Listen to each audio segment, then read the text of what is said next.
I'm Cynthia, 28 years old. 3 weeks before my wedding, I walked into my fiancé's apartment to find him in bed with my sister. The scene was so cliché it was almost laughable. Eric scrambled to pull the sheets over himself while Amber just stared at me with that defiant look she'd perfected since childhood. No shame, no apology, just pure entitlement radiating from her naked body. "Cynthia, we can explain," Eric stammered, his face flushed red. I stood there for exactly 10 seconds, feeling my carefully planned future crumble around me.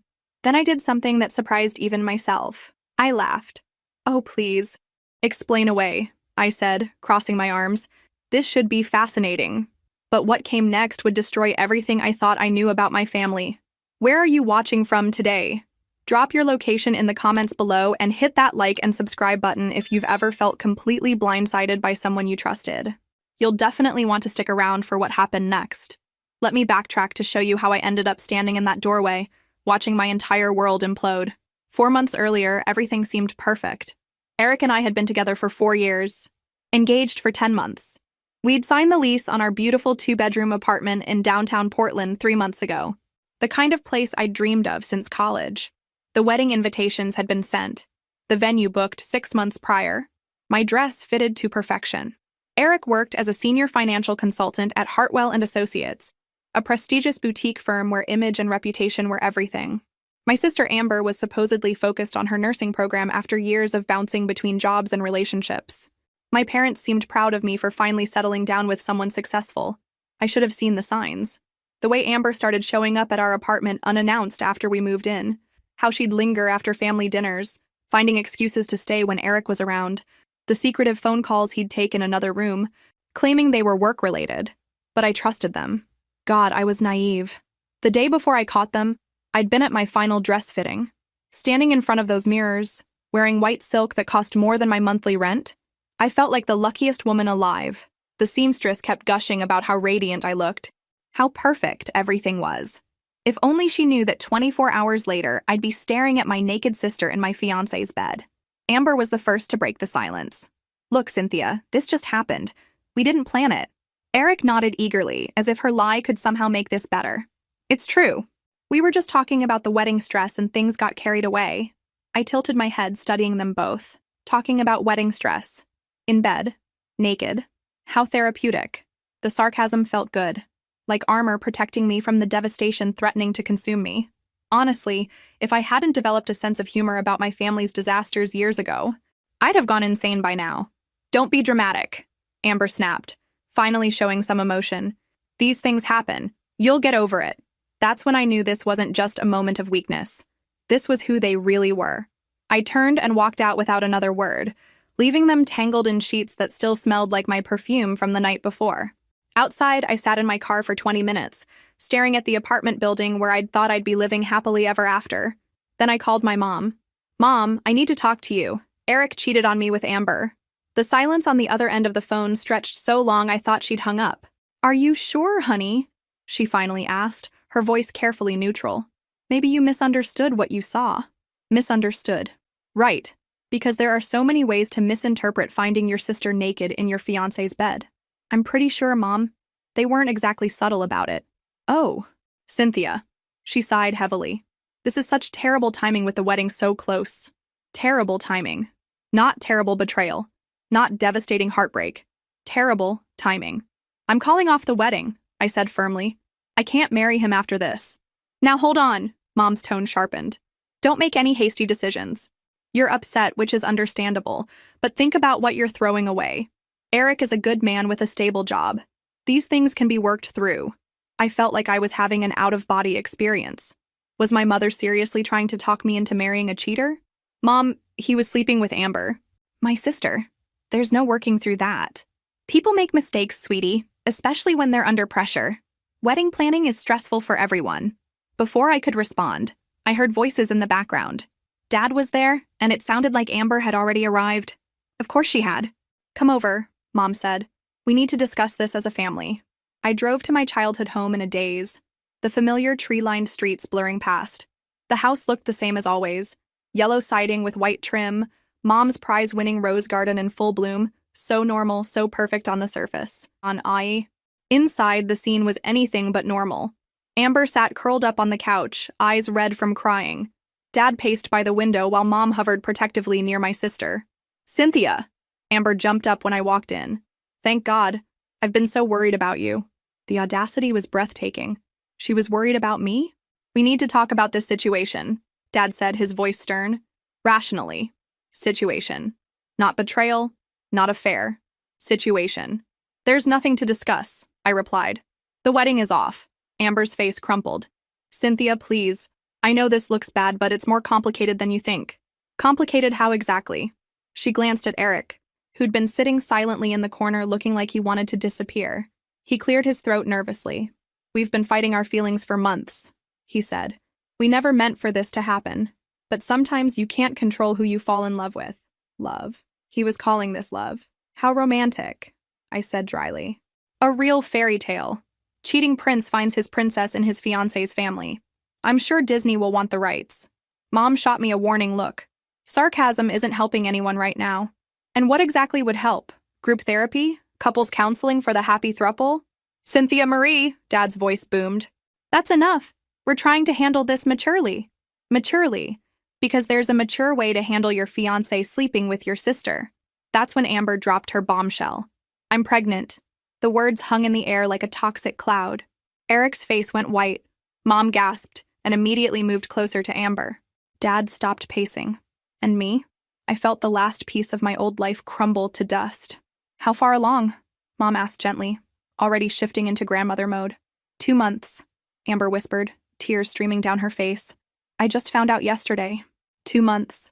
2 months of lying to my face. 2 months of pretending to care about my wedding while carrying my fiancé's child. The family closed ranks around her instantly. Dad's stern expression melted into concern. Mom started making plans, talking about doctor appointments and prenatal vitamins. Eric looked shell-shocked but moved to sit beside Amber, taking her hand. I stood there watching my family rally around the 2 people who'd betrayed me most, watching them celebrate new life while completely ignoring the fact that they'd just murdered my future. "We'll figure this out," Mom said firmly. "The baby changes everything." She was right about that. The baby did change everything. It just wasn't going to change things the way she expected. "The venue is already paid for," Mom said the next morning, as if that was the most pressing issue. "The catering, the flowers, everything." We were sitting around the kitchen table, the same one where I'd eaten breakfast before school for 18 years. Amber looked pale but determined, her hand resting protectively over her still flat stomach. Eric sat beside her, playing the devoted father-to-be. "I know this is hard, honey," Dad began, using his gentle voice usually reserved for delivering bad news. "But we need to think practically." "Practically." "Sure, let's be practical about emotional devastation." "What are you suggesting?" I asked, though I had a sinking feeling I already knew. Mom and Dad exchanged one of their married couple looks, the kind where entire conversations happen in a glance. "Well," Mom said carefully, "Amber and Eric need to do the right thing. For the baby." "The right thing being what exactly?" "They need to get married," Dad said firmly. "As soon as possible." I stared at them. "You want them to get married?" "It's the responsible thing to do," Mom insisted. "That baby deserves a stable home with married parents." "And what about me?" I asked. "What do I deserve?" Another one of those looks passed between them. "You deserve honesty," Dad said. "And we're being honest. This isn't ideal for anyone, but we have to think about what's best for the innocent child involved." The innocent child? Not their daughter who'd been humiliated and betrayed. The child who didn't even exist yet. "You're right," I said slowly. "We should definitely prioritize the baby. I'm sure you'll all be very happy together." I stood to leave, but Mom caught my arm. "Wait, sweetheart, there's something else we need to discuss." Of course there was. They hadn't finished destroying my life yet. "The wedding date is only 3 weeks away," she continued. "Everything's already arranged. It seems like such a waste to cancel everything when Amber and Eric could just use it instead." The room went completely silent except for the tick of the old grandfather clock in the corner. "Use it instead," I repeated flatly. "Think about it logically," Dad jumped in. "All the arrangements are made. The venue, the officiant, the reception hall. It would save everyone a lot of money and stress." Eric finally spoke up. "Cynthia, I know this seems crazy, but maybe it's actually perfect timing. Like fate. Fate. Right. Fate wanted my sister to steal my wedding. Plus," Amber added quietly, "I'm already starting to show a little. If we wait much longer, I'll be obviously pregnant in the photos. God forbid the family be embarrassed by an obviously pregnant bride. Much better to just swap out the brides and pretend everything was normal. I looked around the table at these people I'd called family for 28 years. My parents, who'd raised me to believe in loyalty and commitment. My sister, who'd shared a bedroom with me until we were teenagers. My former fiancé, who'd promised to love and honor me. All of them waiting for me to graciously step aside and let them use my wedding for their happily ever after. You know what? I said, my voice surprisingly steady. You're absolutely right. Why waste all that planning? Relief flooded their faces. Mom actually smiled. I'm so proud of you, sweetie. I know this is difficult, but you're being so mature about this. Mature. There was that word again.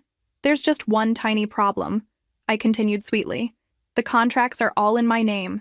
The venue, the caterer, the band, the florist, everything. The relief faded quickly. That's not a problem, Dad said confidently. We can contact them and explain the situation. I'm sure they'll understand. I nodded thoughtfully. I'm sure they will. Vendors love last-minute changes, especially when there's no additional fee involved. Eric frowned. Additional fee? Oh yes, I said brightly. Contract changes usually cost extra. Sometimes quite a bit extra, depending on what's being changed. The silence stretched uncomfortably. But that's okay, I added cheerfully. I'll take care of all the vendor communications. After all, they know me. We've been working together for months. Have you ever experienced a moment when you realized your family didn't actually know you at all? Drop a comment below and tell me about it, because what happened next proved that my family had seriously underestimated who they were dealing with. I could see the wheels turning in their heads, probably wondering why I was being so accommodating. They thought they'd broken me, that I'd just roll over and play dead while they built their new life on the ashes of my old one. They were about to learn exactly how wrong they were, and honestly, I was going to enjoy every minute of it. 2 days later, Amber called me crying. Cynthia, we have a problem with the apartment. I was at work, sitting in my small office at the marketing firm where I'd been grinding away for 3 years. Through my window, I could see downtown Portland bustling with life, people going about their normal Wednesday afternoon routines while my world continued to implode.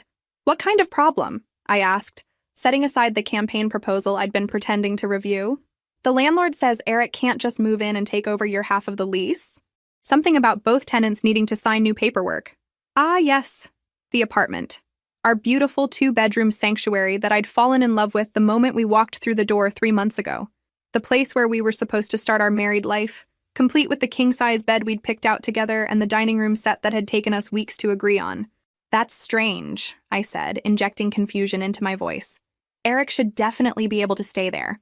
Did you explain to the landlord that you're pregnant and need stability? Yes, but he said lease agreements don't work that way. He wants to meet with you to discuss options. Options?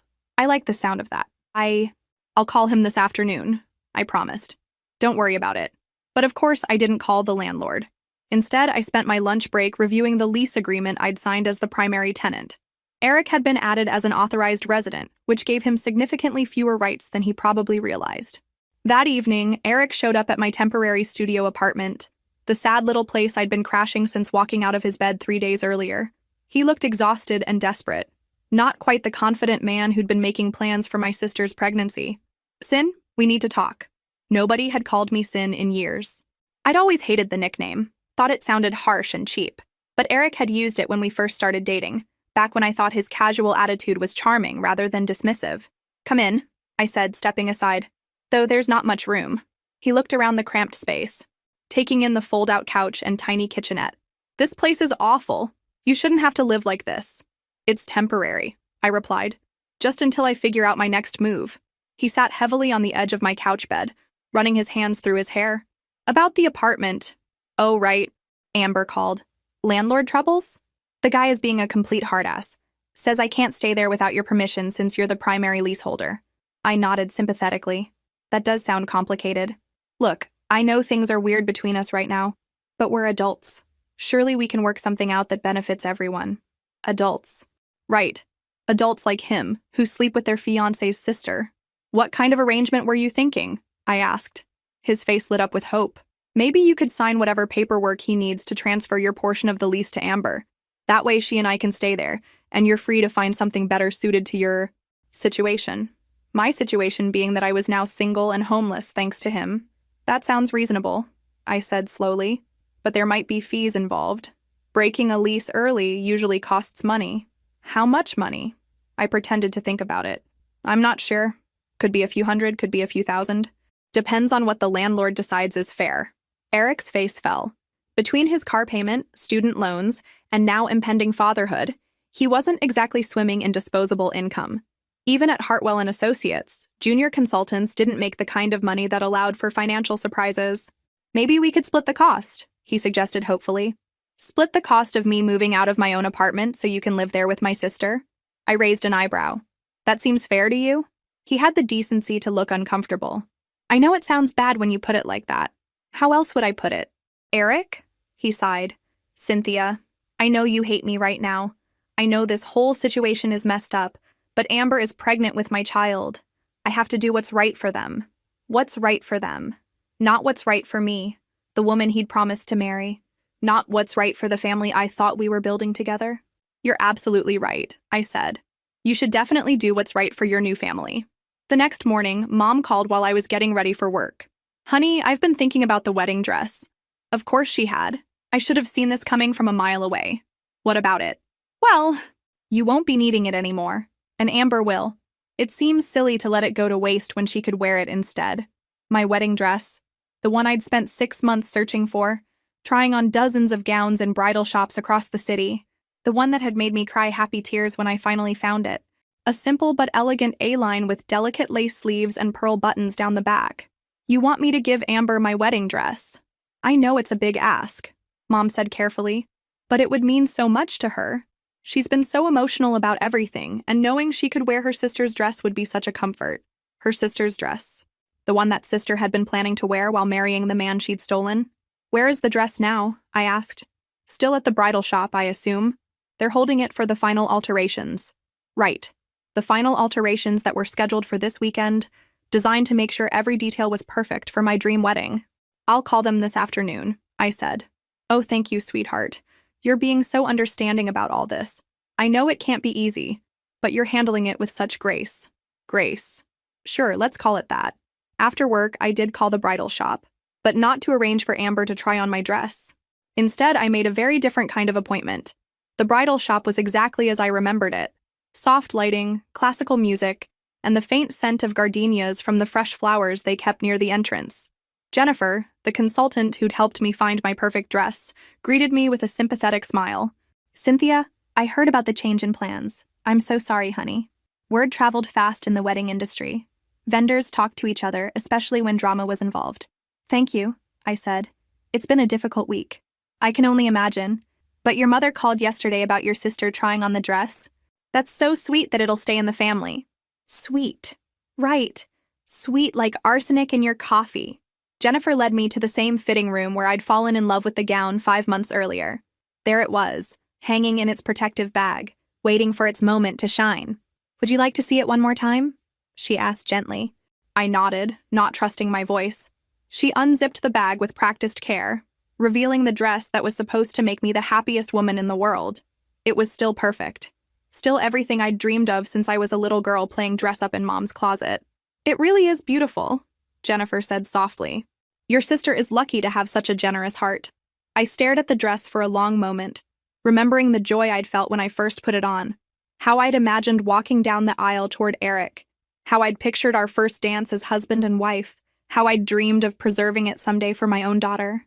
Actually, I said finally, there's been another change of plans. Jennifer's face fell. Oh no, is your sister not able to wear it after all? Something like that. I turned to face her fully.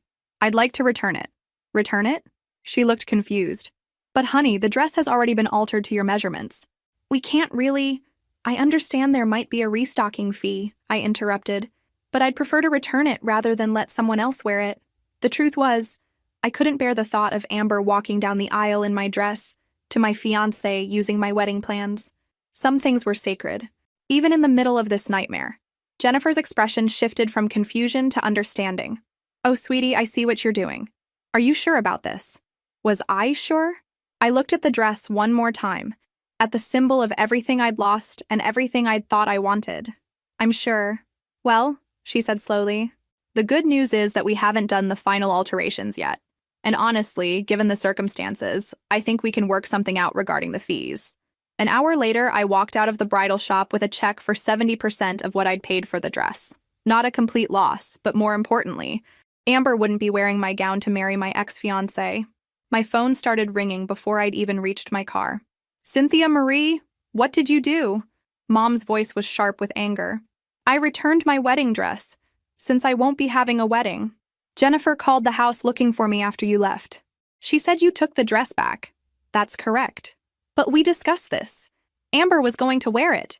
"No, Mom, you discussed it. You told me what you thought should happen. I made my own decision. This is incredibly selfish. That girl is pregnant and emotional, and now you've ruined this for her too." Selfish. There was a new word for the vocabulary list. "She can buy her own dress," I said calmly. "I hear David's Bridal has lovely options in the clearance section. Don't you take that tone with me, young lady. You're being vindictive and cruel." "I'm being practical," I replied, echoing the word they'd used so many times this week. "Why should I pay for another woman's wedding dress?" The silence on the other end told me she'd never considered it from that angle. "Besides," I added, "I'm sure Eric can help her find something appropriate. After all, he's the one marrying her." I hung up before she could respond and sat in my car for a few minutes, feeling strangely calm for the first time since this nightmare began. It felt good to take control of something, anything, in this situation. My phone buzzed with a text from Amber. "How could you do this to me? I'm pregnant." I stared at the message. Being pregnant didn't give her the right to my dress, my fiancé, or my wedding. But apparently everyone in my family thought it did. I typed back, "Congratulations on your pregnancy. I hope you and Eric are very happy together." Then I blocked her number. That evening, I sat in my tiny studio apartment with Chinese takeout and a bottle of wine, making a list of everything that needed to be handled. The venue, the catering, the flowers, the band, the photographer. All of it contracted under my name, paid for with my money and credit cards. All of it completely under my control. I opened my laptop and started typing emails, professional and courteous messages to each vendor about reviewing contract terms due to unforeseen circumstances. I scheduled meetings, requested contract reviews, and asked about modification policies. By the time I finished the bottle of wine, I had a very clear picture of what came next. My family thought they could use my wedding for their fairy tale. They thought I'd just hand over everything I'd worked for and walk away quietly. They were about to discover that they'd seriously underestimated me. Again. Friday morning, I took a personal day from work and drove to the law office of Rebecca Martinez, the attorney a friend had recommended for complicated family situations. Her office was in a sleek downtown building, all glass and steel reaching toward the Portland sky. The waiting room was decorated in calming blues and grays, with abstract art that probably cost more than my monthly rent. Rebecca herself was a petite woman in her early 40s, with sharp eyes behind designer glasses and a handshake that meant business. "So," she said, settling behind her mahogany desk, "tell me about your situation." I laid out the whole story.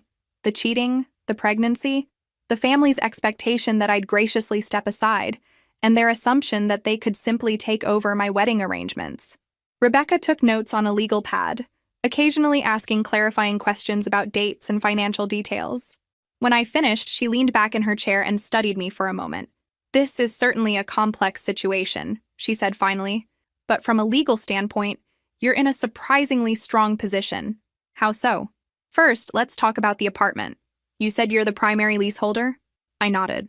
"Eric was added as an authorized resident, but I signed the original lease and I'm responsible for the rent. Then you have every right to terminate his occupancy with proper notice, generally 30 days, depending on your lease terms." I felt a spark of hope. "He can't just stay there?" "Not without your permission. And if he refuses to leave, you can begin eviction proceedings." She made another note. "Now, regarding the wedding vendors, everything is contracted under my name. And paid for by you?"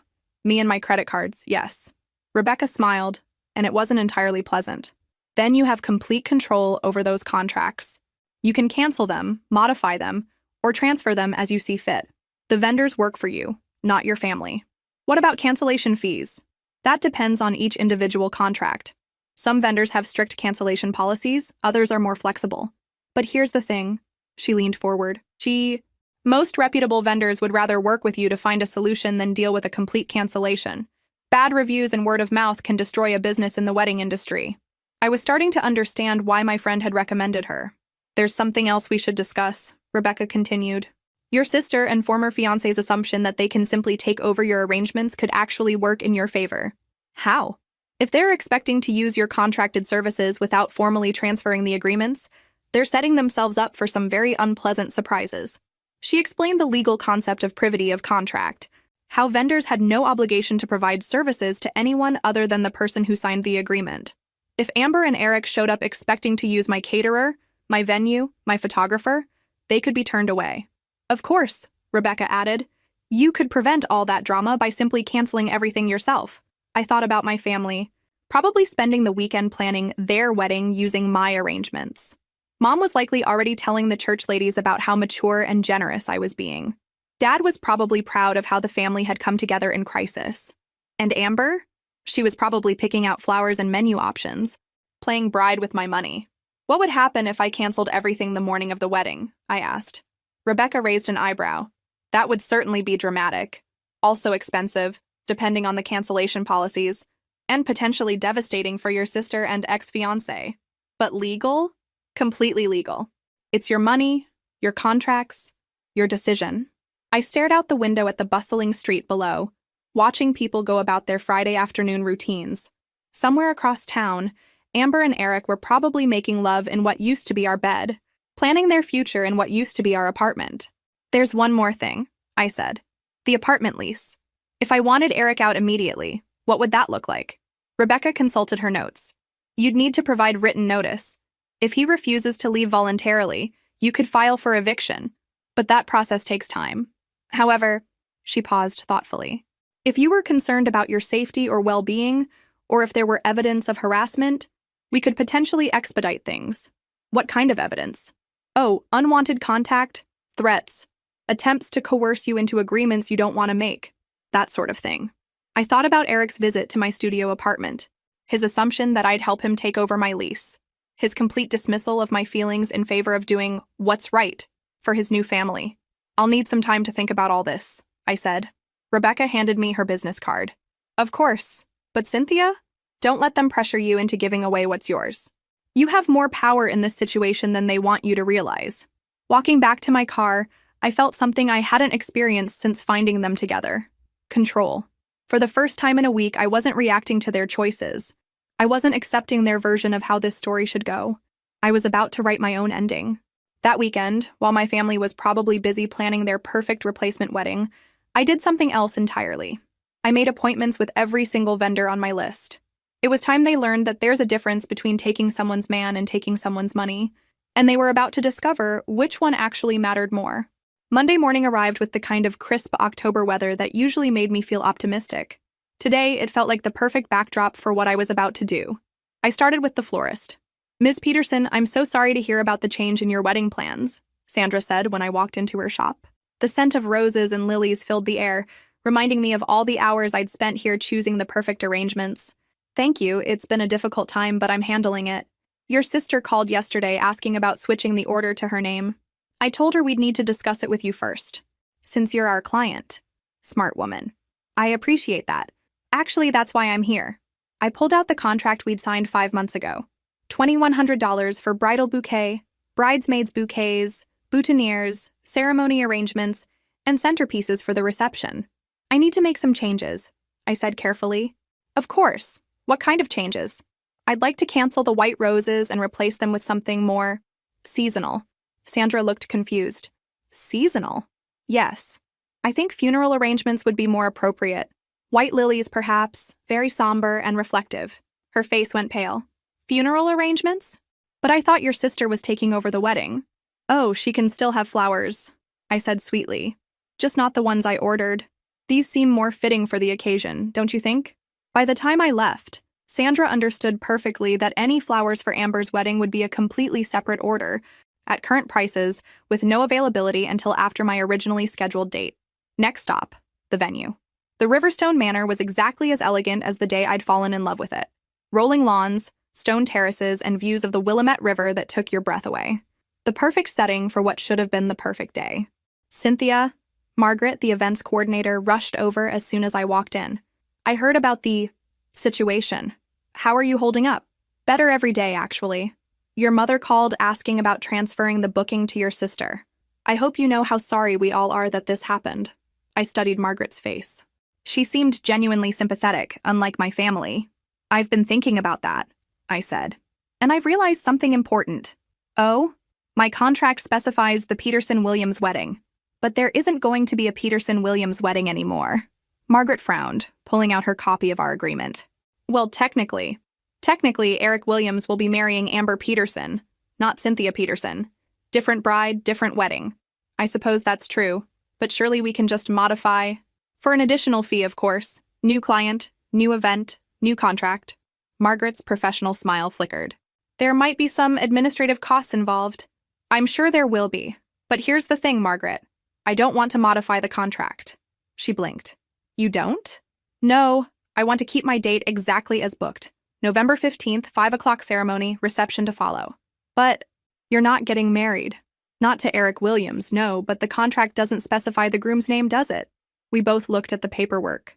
Sure enough, it listed the Peterson-Williams wedding, but the groom's name appeared nowhere in the actual terms. Cynthia, I'm not sure I understand what you're planning. Don't worry about it, I said brightly. Just keep the date reserved exactly as contracted. I'll be in touch about final details. Walking back to my car, I felt that familiar surge of control. 2 down, 4 major vendors to go. The caterer was next, and his reaction was even better than I'd hoped. Your sister wants to use your menu? David from Premier Catering looked incredulous. The one you spent 3 months perfecting? Apparently so. The herb-crusted salmon, the rosemary potatoes, the chocolate torte you special ordered from that bakery in Seattle? I nodded. That's the one. David shook his head. I've been doing this for 15 years, and I've seen some family drama. But this takes the cake. No pun intended. So you understand my position? Completely. And I want you to know, we honor our contracts with the people who sign them. If your sister wants our services, she'll need to book separately. At current prices? Of course. Our rates have gone up since you booked last spring. I smiled. David, you're a man of principle. I try to be, especially when someone gets screwed over like this. By the time I finished with the photographer and the band, the message was clear. Amber and Eric could have a wedding, but it wouldn't be the one I'd planned, and it wouldn't be at the prices I'd negotiated. That evening, my phone started ringing. Cynthia, what did you do? Mom's voice was tight with anger. I protected my investments. The florist says you changed the order to funeral flowers. Seemed appropriate. And the venue says they can't transfer the booking without additional fees. Business is business. Mom, this is sabotage. I leaned back on my tiny couch, actually enjoying myself for the first time in weeks. This is capitalism. Before she could respond, I heard Amber crying in the background, and Eric's voice trying to calm her down.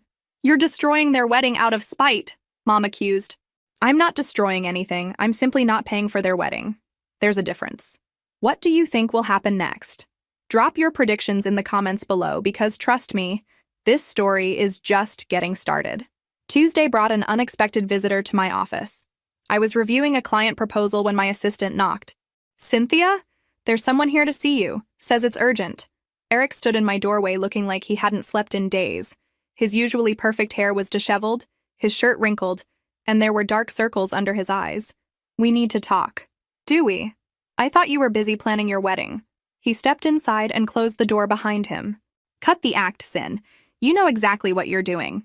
I'm working. Something you might want to try, considering you'll have a baby to support soon. He sat down uninvited, running his hands through his hair. The vendors won't work with us. They're all saying they have exclusive contracts with you. Imagine that. This is insane. It's just paperwork. Surely you can sign some documents to transfer everything over. I set down my pen and really looked at him. This man I'd planned to spend my life with, who'd seemed so confident and in control when he was stealing my sister from me. Why would I do that, Eric? Because it's the right thing to do. The right thing. I laughed. You keep using that phrase. I'm not sure you know what it means. His jaw tightened. Look, I know you're hurt. Hurt? I interrupted. Eric, you cheated on me with my sister 3 weeks before our wedding. You got her pregnant. And now you want me to pay for your wedding to her. Do you see how that might seem unreasonable? It's not about paying for anything. It's about not being vindictive. Vindictive, another word for the collection. Here's the thing you don't seem to understand, I said, leaning forward. Those vendors work for me. I hired them. I'm paying them. They answer to me. If you want their services, you need to hire them yourself. At full price? Do you know how much that will cost? Should have thought of that before you decided to have a baby with my sister. His face flushed red. This isn't just about me and you anymore. There's a child involved. You're right. Your child with my sister. Your responsibility. Amber is falling apart. She's crying constantly, barely eating. This stress can't be good for the baby. I felt a flicker of something that might have been guilt, but it passed quickly. Then maybe you should comfort her instead of harassing me. I'm not harassing you. I'm trying to find a reasonable solution. Here's a reasonable solution. Plan your own wedding with your own money. Eric was quiet for a long moment, staring at his hands. When he looked up, his expression had changed. What if I made this worth your while? Excuse me? The apartment. What if I paid to break the lease early? Covered all the fees, found you a new place, paid the deposits. Now we were getting somewhere interesting. Keep talking. I'll handle everything. You won't pay a penny. Hell, I'll even throw in an extra month's rent to help you get settled.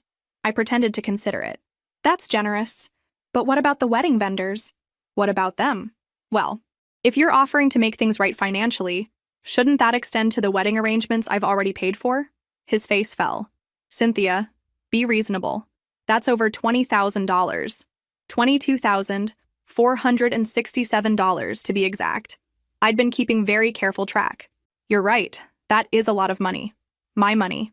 Money you were going to spend anyway. On my wedding, to you, which is no longer happening. We stared at each other across my desk. I could see him calculating, trying to figure out what he could afford, what he thought I might accept. What would it take? He asked finally. What would make this go away? What would make this go away?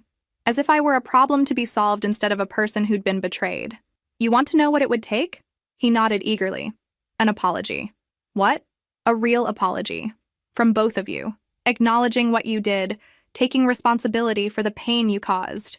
Eric's expression shifted to something like hope. Okay, yes, I can do that. And my family needs to stop treating me like I'm the problem. No more pressure to be mature or understanding about the situation. Done? And you need to admit that you two planned this. That it wasn't just a moment of weakness. The hope died in his eyes. Cynthia? 2 months, Eric. 2 months you were sleeping with her while planning our wedding. While I was picking out flowers and tasting cakes and dreaming about our future. It wasn't supposed to happen. But it did. Over and over again. He was quiet, probably realizing that the truth was worse than anything I could do with wedding vendors. If I did all that, he said slowly, would you transfer the contracts? I smiled. No. What? But you just said. I said that's what it would take to make this go away. But Eric? I stood up. This isn't going away. You made sure of that when you decided to betray me. His face went from confused to angry in seconds. So what then? You're just going to destroy everything out of spite? I'm going to protect what's mine. There's a difference. This is crazy. You're acting crazy. Crazy. Sure, let's add that to the list. You know what's crazy, Eric? Expecting the woman you cheated on to pay for your wedding to her sister. He stood abruptly, knocking his chair back. Fine. Have it your way. But don't expect this to end here. Is that a threat? It's a promise. Amber is family. My family now. And we protect each other. After he left, I sat in my office for a long time, thinking about threats and promises and family loyalty. How quickly he'd shifted from begging to threatening. How easily he'd moved from apologizing to justifying. It was almost like I was seeing him clearly for the first time. Wednesday evening, I was enjoying leftover Thai food and a glass of wine when someone started pounding on my door. Open up, Cynthia. We need to talk. Dad's voice, angrier than I'd heard it since I was 16 and came home past curfew. I looked through the peephole and saw both parents standing in the hallway, Mom clutching her purse like a weapon. Come on, Dad, I called through the door. Is this really how we want to handle this? Open the door, Cynthia Marie. Now. The full name. This was serious. I unlocked the deadbolt and stepped back as they pushed inside, both talking at once. This has gone far enough, Dad began. That poor girl is beside herself, Mom added. You're being selfish and vindictive. The stress could hurt the baby. Stop. I held up a hand. One at a time. You're giving me a headache. Dad took point. His jaw set in that stubborn line I knew all too well. Your behavior this week has been completely unacceptable. Which behavior specifically? Don't play dumb.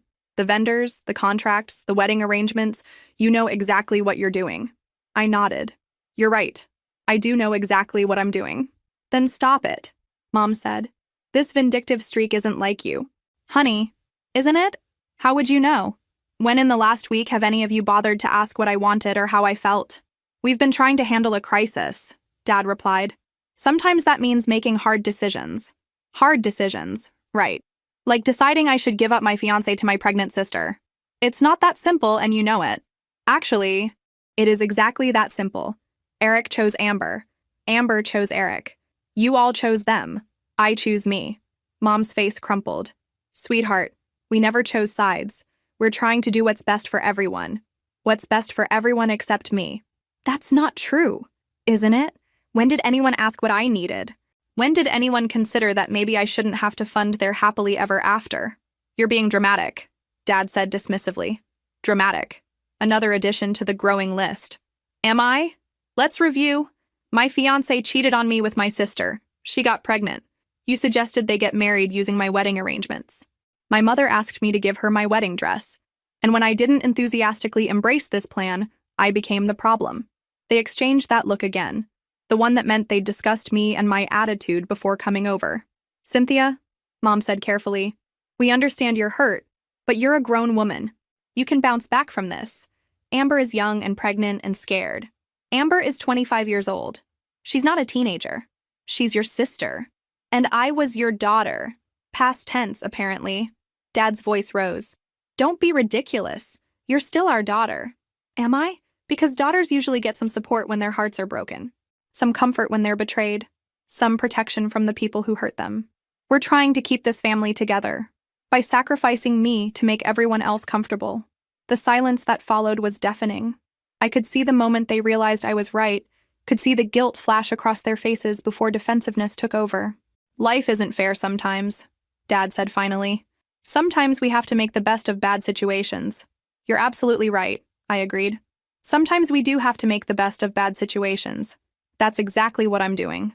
By destroying their wedding, by protecting my investment, by maintaining my boundaries, by refusing to finance my own humiliation. Mom tried a different approach. What if we paid you back? For the deposits, the contracts, everything? I almost laughed. With what money, Mom? Dad's retirement fund?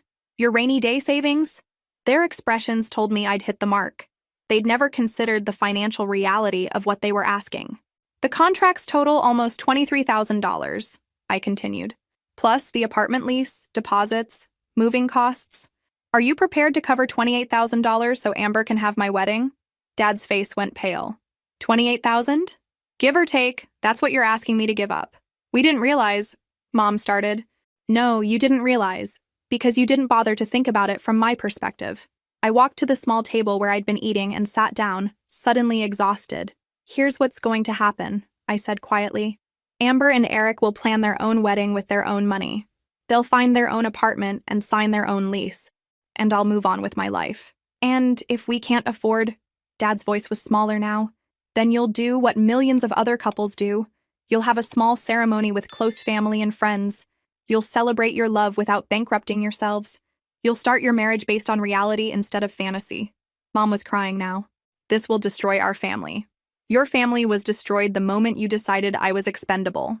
They left without saying goodbye, and I finished my Thai food in blessed silence. But I knew this wasn't over. People like my family didn't give up easily when their plans were threatened. I just didn't expect them to escalate quite so dramatically. Friday morning, I woke up to 17 missed calls and a dozen text messages, all from numbers I didn't recognize. The first voicemail made my blood run cold. Is this Cynthia Peterson? This is Channel 8 News. We'd like to get your side of the story about the wedding situation. The second was worse.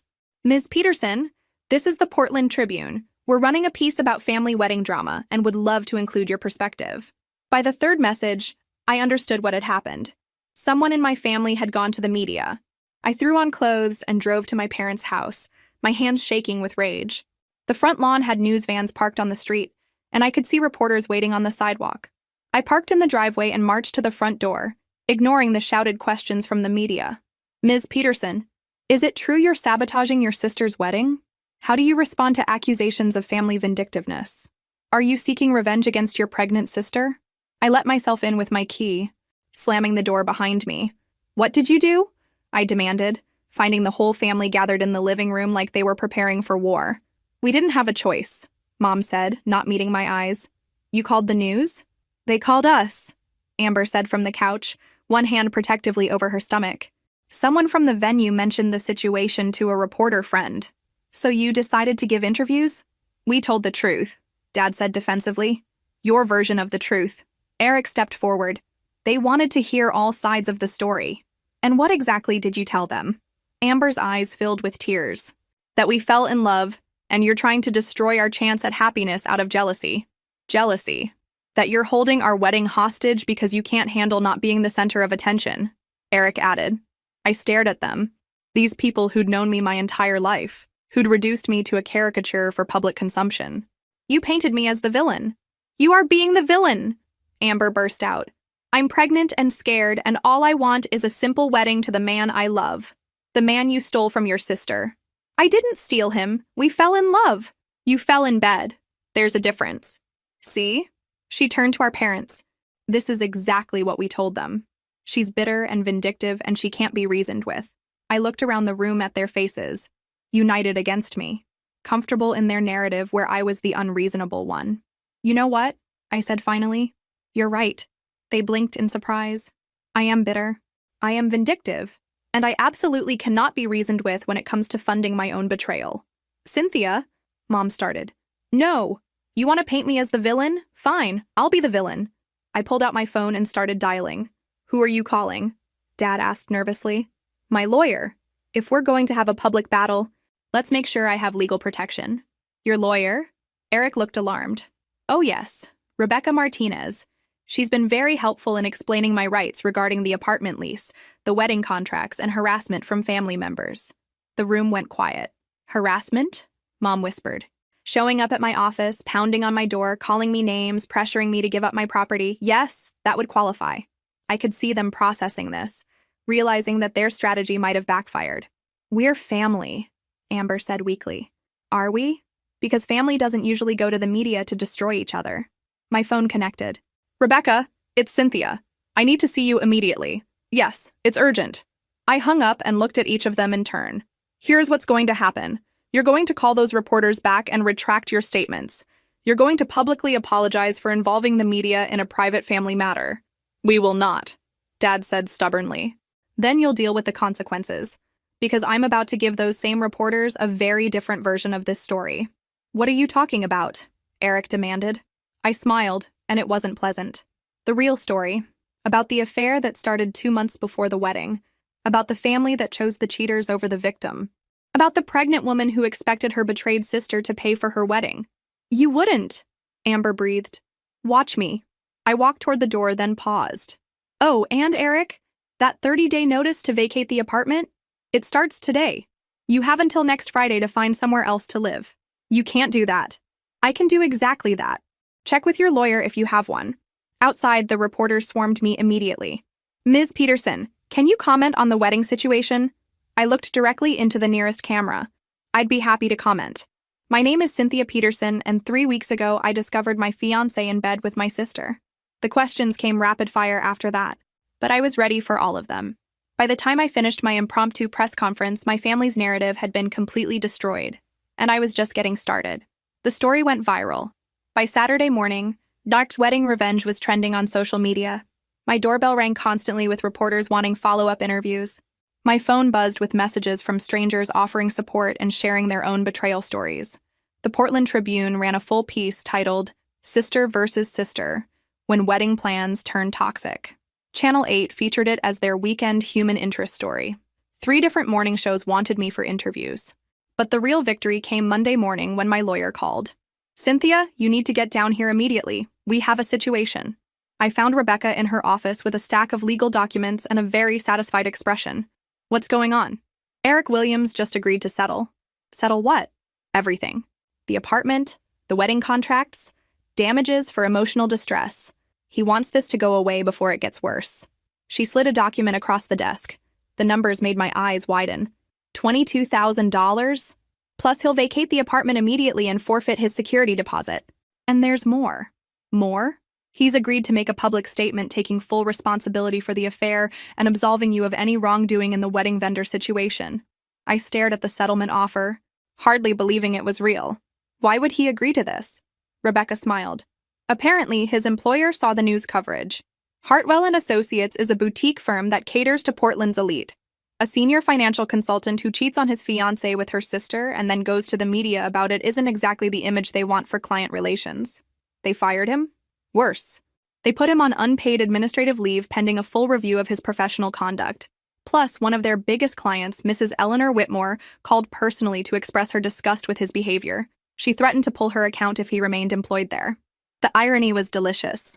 Eric's career, the stable income that had made him such a catch, was now threatened by the very betrayal that had destroyed our relationship. There's one condition, Rebecca continued. You have to agree not to pursue any further legal action and to stop talking to the media about the situation.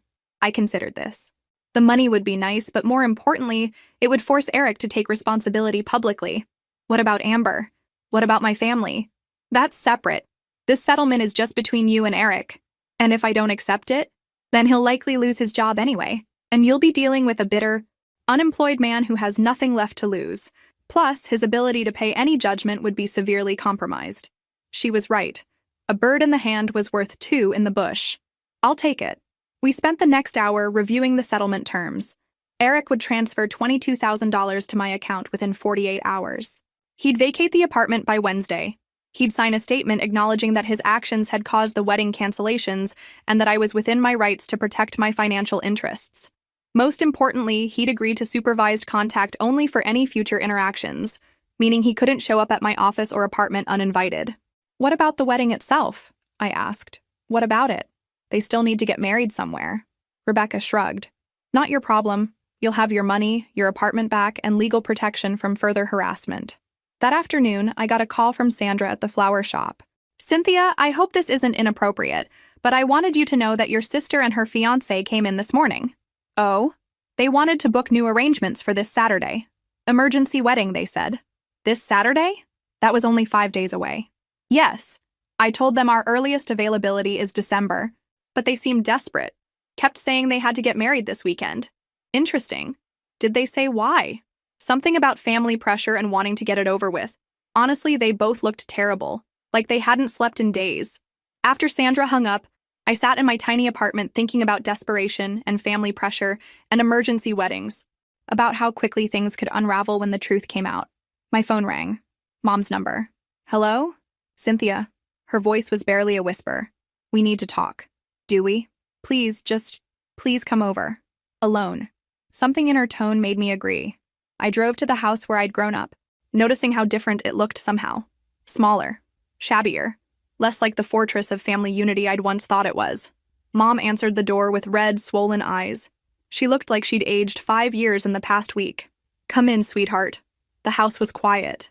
Too quiet. Where is everyone? Your father is at work. Amber and Eric went to look at apartments. Apartments? She nodded miserably. Eric has to be out of your place by Wednesday. They've been staying here, but... She trailed off. But what? Your father is furious with both of them. Says they've brought shame on our family with all this media attention. He told them they need to find somewhere else to go after the wedding. I felt a flicker of surprise. Dad was holding someone accountable? And the wedding? Saturday. Justice of the peace. Just immediate family. Nothing fancy. We sat in the living room where I'd grown up, where we'd opened Christmas presents and celebrated birthdays, and where, just 2 weeks ago, they'd told me to step aside for my pregnant sister. I owe you an apology, Mom said finally. Yes, you do. I failed you, Cynthia. As a mother, I failed you completely. The words I'd been waiting to hear, but they felt hollow now. Too late to undo the damage. Why, Mom? Why did you choose them over me? She was quiet for a long time, staring at her hands. Because I thought you were strong enough to handle it, she said eventually. You've always been the responsible one, the one who lands on her feet. I thought you'd be okay. And Amber? Amber has always needed more help, more protection. When she said she was pregnant and scared, I went into protection mode. You threw me away to protect her. I didn't see it that way at the time. How do you see it now? She met my eyes for the first time since I'd arrived. Now I see that I lost one daughter trying to save the other, and I may have lost them both. What do you mean? Amber blames me for how this all turned out. Says if I'd handled it better, you never would have gone to the media. Eric barely speaks to any of us. Your father? She shrugged helplessly. Your father says this whole mess is my fault for interfering in the first place. I felt something I hadn't expected. Pity. Not forgiveness, but pity for this woman who'd tried to control an impossible situation and lost everything in the process. What do you want from me, Mom? I want my daughter back. Which daughter? Both of you. But I know that's probably impossible now. She was right. It probably was impossible. But as I looked at her sitting there, broken and remorseful, I realized something important. I didn't need her apology to move on with my life. Saturday came faster than I expected. While Amber was having her emergency courthouse wedding, I was doing something I'd been putting off for months. Apartment hunting. The settlement money had given me options I'd never had before. Instead of cramped studios or shared spaces, I could afford a real one-bedroom apartment in a neighborhood I actually wanted to live in. The place I fell in love with was perfect. Hardwood floors, big windows, a kitchen with actual counter space, and a bathtub deep enough to get lost in. It felt like a fresh start, like the life I'd been meant to live. When can you move in? The landlord asked as I signed the lease. Next week. And references? I handed him Rebecca's business card along with my employment verification and bank statements. Having a lawyer as a character reference definitely had its perks. That evening, as I packed boxes in my tiny studio, my phone rang. Unknown number. Hello? Cynthia? It's Eric. I almost hung up immediately, but curiosity got the better of me. What do you want? I wanted to thank you. Excuse me? For agreeing to the settlement. I know you could have made this much worse. I sat down heavily on my couch. You're thanking me for not destroying your life completely? I'm thanking you for letting me try to fix what I broke. And have you? Fixed it? A long pause. I don't know. Maybe. We got married today. I heard. Congratulations. Cynthia. His voice cracked slightly. I know this doesn't matter now, but I am sorry. Really, truly sorry for what I did to you. You're right. It doesn't matter now. I know, but I needed to say it anyway. After he hung up, I sat in the quiet of my little apartment, thinking about apologies and second chances, and the strange way life unfolds when you stop trying to control it. A year later, I was settled into my new place and thriving in my new life. The marketing firm had promoted me to senior account manager after the wedding vendor crisis, demonstrated exactly how well I could handle difficult clients and complex negotiations. Turns out being ruthless had its advantages in business too. I'd started dating again. Nothing serious yet, but it felt good to remember that not all men were like Eric. I'd made new friends, taken up rock climbing, and discovered that I actually loved living alone. Amber had her baby in May, a healthy boy they named Tyler. I sent a gift card to the hospital, but we hadn't spoken since the day I moved out of the old apartment. From what I heard through the family grapevine, they were struggling financially. Eric's career had never fully recovered from the media scandal. Mom called occasionally, stilted conversations where we both pretended things might eventually return to normal. Dad and I exchanged birthday cards. It wasn't much, but it was something. The real surprise came on a Tuesday morning in September when my assistant buzzed me at work. Cynthia, there's someone here to see you. Says she's your sister. Amber stood in my office doorway looking exhausted but determined. Motherhood had changed her, made her seem older somehow, more serious. Can I sit down? I gestured to the chair across from my desk. How's the baby? He's good, healthy, looks like Eric. And Eric? We're managing. It's harder than I thought it would be. I waited, not sure why she was here, but curious enough to let her talk. I came to apologize, she said finally. Okay. Not because Mom told me to, or because I want something from you.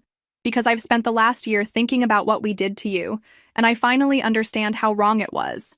I studied her face, looking for signs of manipulation or agenda. All I saw was exhaustion and what looked like genuine remorse. What changed your mind? Tyler. Having a baby made me think about what kind of family I want him to grow up in, what kind of example I want to set. And I want him to know his aunt. I want him to grow up in a family where people take care of each other instead of using each other. I felt something shift inside me. Not forgiveness exactly, but maybe the possibility of it. Amber, what you and Eric did to me was unforgivable. You didn't just betray me, you tried to steal my entire life. I know. I'm not ready to pretend it didn't happen or that we can just go back to being sisters like before. I understand. But, I continued, maybe we can figure out how to be something else. Something new. She nodded, tears starting to fall. I'd like that. It wasn't a fairy tale ending. We didn't hug and cry and promise to be best friends. But it was a beginning, maybe the first honest conversation we'd ever had. As she left, I realized something important. I'd gotten my revenge, my money, and my independence. But what mattered most was that I'd gotten my self-respect back. I'd learned that sometimes the strongest thing you can do is refuse to let others define your worth. Sometimes the best revenge is simply living well. And sometimes the family that hurts you the most is the one that teaches you who you really are. If this story resonated with you, make sure to like and subscribe for more real-life drama. Have you ever had to choose between keeping the peace and protecting yourself? Drop your stories in the comments below. I'm Cynthia Peterson, and this is how I learned that the most important person in your corner should always be yourself.